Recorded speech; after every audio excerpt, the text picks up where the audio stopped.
Assalamualaikum warahmatullahi wabarakatuh. Saya Endang Supriyanti, Kepala SMA Baranglompo, Makassar.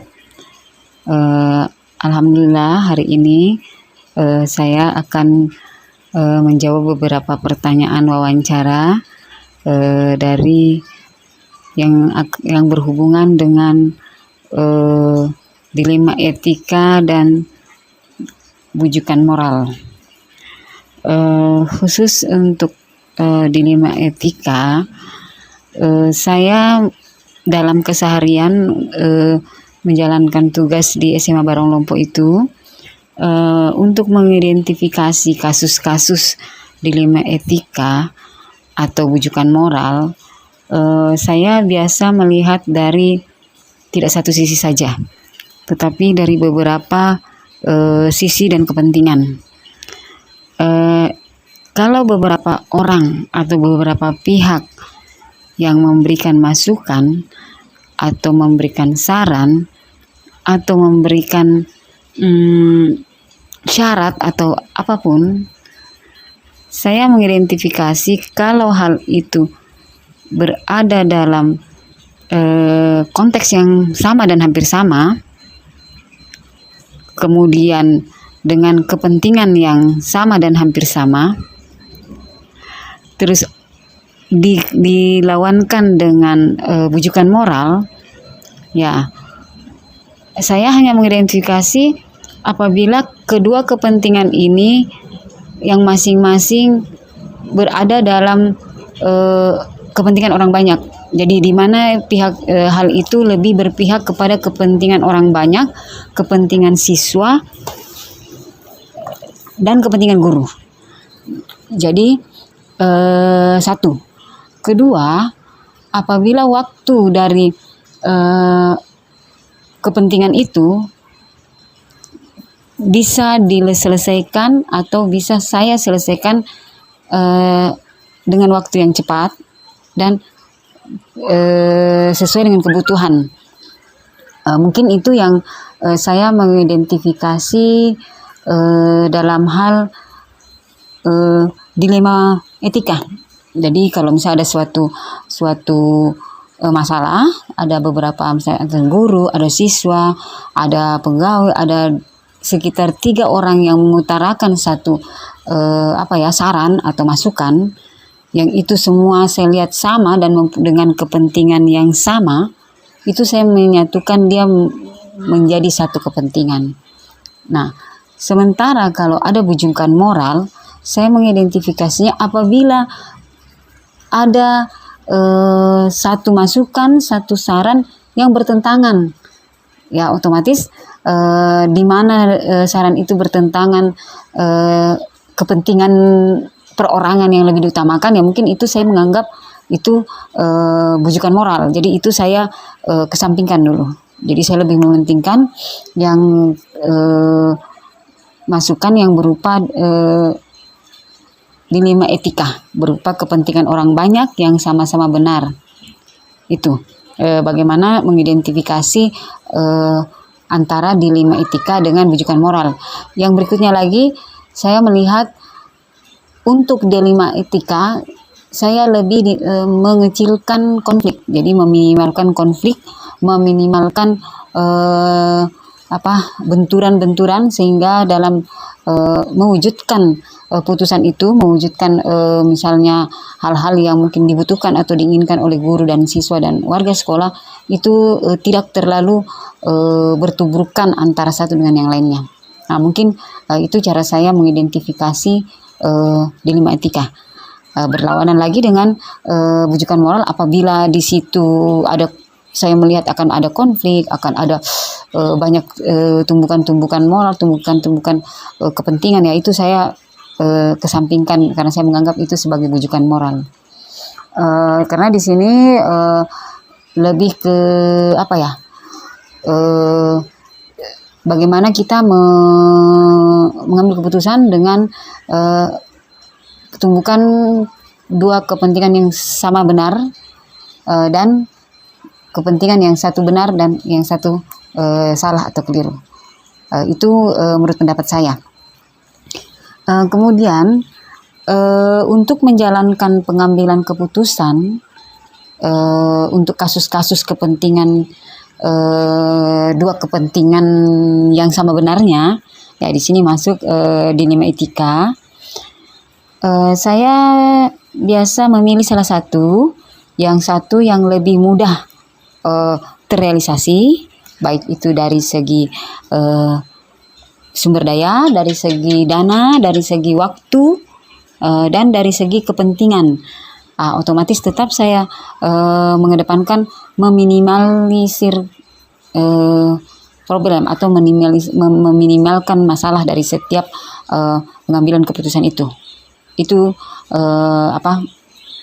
cara saya untuk pengambilan keputusan. Yang untuk memilih apabila ada dua kasus yang sama benarnya, ada dua masalah yang sama benarnya, sama kepentingannya, sama baiknya.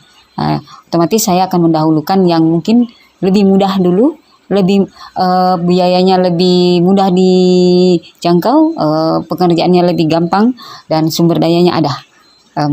Terakhir, tidak terjadi konflik atau benturan-benturan di siapapun di lapangan. Mungkin itu bagi pertanyaan yang kedua. Pertanyaan ketiga, langkah-langkah atau prosedur yang biasa saya tempuh ya untuk pengambilan keputusan apabila ada dua atau lebih dari dilema etika itu. Jadi buat saya pribadi tidak ada dua, semua masing-masing kepentingan itu sama. Hanya saja kalau misalnya ada dua atau tiga kepentingan yang sama, itu saya hanya memilih siapa yang lebih penting lebih dulu. Itu yang keduanya, yang ketiganya itu akan menyusul satu dua perlahan. Jadi tidak ada yang bersamaan, karena otomatis tidak mungkin secara bersamaan diselesaikan, karena memang harus dipilih salah satunya. Adapun langkah-langkah yang saya akan ambil, yang pertama itu seperti biasa, tidak berupa prosedur yang pakem atau harus. Seperti biasa, kalau ada hal-hal yang penting, saya bertanya dulu kepada orang-orang yang ceritanya lebih paham akan lapangan. Jadi saya bertanya dengan seorang guru, bagaimana dengan begini-begini, apa kira-kira bisa.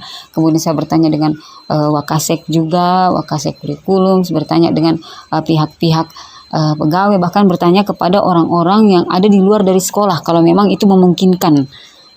Artinya itu bisa mendukung pengambilan keputusan yang penting ini.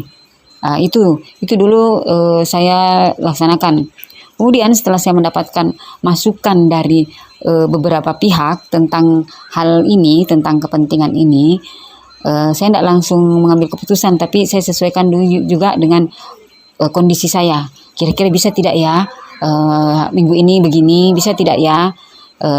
Tapi itu saya bicarakan dulu kepada khususnya ketua yayasan, kepada bahkan kadang-kadang kepada saudara, yang orang-orang yang memang mungkin berkepentingan dengan bisa saya mintakan saran. Karena dalam hal ini kan kadang-kadang hal yang sesuatu yang sudah yang diinginkan oleh teman kita, bawahan kita, murid-murid kita, itu sebenarnya sudah terjadi di tempat lain. Jadi mungkin penting buat kita juga untuk mereview hal-hal yang mungkin berada di tempat lain, apakah di sekolah lain atau di sekolah teman kita, itu penting juga. Kemudian setelah saya mendapatkan masukan dari semua, ya akhirnya memutuskan otomatis dengan dasar yang tadi itu sebelumnya, bahwa satu, dia harus bisa sesuai dengan kemampuan saya, sesuai dengan pendanaan sekolah kami, sesuai dengan sumber daya, dan itu sudah harus disisir sebelum oke, ini yang kita jalankan. Jadi seperti itu cara saya sebelum mengambil keputusan. Saya beberapa langkah-langkah dulu, kemudian menyesuaikan dengan 4 pokok yang menjadi dasar pertimbangan saya setiap mengambil keputusan. Itu. Jadi saya ulangi, 4 pokok itu ya seperti tadi, kemampuan dana, kemampuan sumber daya, kemampuan saya sendiri, waktu saya sendiri, bagaimana pengolahannya, dan meminimalisir konflik atas akibat dari keputusan itu. Kemudian dari pertanyaan keempat, yaitu hal yang efektif dalam pengambilan keputusan yang harus dilakukan ya. Jadi hal yang paling efektif untuk pengambilan keputusan. Jadi menurut saya hal yang paling efektif yaitu apa ya? Pada dasarnya untuk mengambil keputusan itu semuanya efektif. Yang jelas apabila pengambilan keputusan itu mendatangkan dengan biaya yang murah, tenaga yang tidak banyak, kemudian dengan hasil yang bagus. Ya mungkin itulah hal-hal yang efektif. Ya misalnya anggaplah begini, kita ambil contoh saja misalnya suatu kegiatan yang porseni, misalnya porseni dengan mengambil pertandingan yang murah meriah, ramai, anak-anak senang, bahagia, dan itu mudah dilaksanakan. Contohnya misalnya sepak bola, yaitu murah meriah, kemudian semua melibatkan dan efeknya juga bagus. Ya mungkin itu salah satu hal efektif yang pengambilan keputusan yang mungkin menurut saya lebih bagus, yaitu apabila dengan menggunakan biaya yang murah, tenaga yang tidak banyak, kemudian dengan hasil yang maksimal dan mendatangkan kebaikan bagi semua orang. Ya mungkin itu hal yang efektif menurut saya. Kemudian pertanyaan berikutnya yaitu tantangan dalam pengambilan keputusan dalam kasus dilema etika. Jadi tantangan ya dalam pengambilan keputusan untuk dilema etika. Menurut saya dua hal yang benar yang harus siapa didulukan, itulah tantangan yang sebenarnya. Bagaimana kita memilih yang terbaik, paling baik di waktu yang cepat. Di sini tantangannya susah untuk kita deteksi secara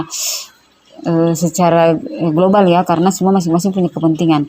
Cuman kalau buat saya kembali tantangan ini saya tekankan kepada 4 pokok saya pengambilan keputusan, yaitu 1, apabila kemampuan saya pribadi sebagai pemimpin, kemampuan sumber daya saya, guru, siswa, dan kemampuan dana saya, dana lembaga saya, dana sekolah saya, dan terakhir bagaimana hal itu meminimalisir konflik, tidak mendatangkan konflik, bahkan mendatangkan kemaslahatan bagi semua orang. Itu cara saya menghadapi tantangan. Walaupun tantangannya di sini dalam pengambilan keputusan itu pasti ada pihak yang tidak puas, yaitu pihak mungkin yang benar, dia merasa benar juga, tetapi kok bukan pendapat saya, bukan kepentingan saya yang di ini kan ibu kepala sekolah, kok dia, padahal kami sama-sama benar. Mungkin saya punya pertimbangan. Ada satu lagi pertimbangan saya tetap mempertimbangkan loyalitas si orang yang datang memberikan saran atau memberikan masukan yang memang membutuhkan keputusan. Ya, jadi kalau memang orangnya ini saya menganggap dia kredibel, dia memang betul-betul loyal dengan sekolah, apa yang dia bawa ini kepentingan sekolah, kepentingan orang banyak, ya otomatis saya mendahulukan itu. Ya mungkin ada yang lain juga dengan benar, baik, tetapi mungkin buat saya dia tidak terlalu banyak membawa kepentingan sekolah, kepentingan yayasan, dan kepentingan anak-anak.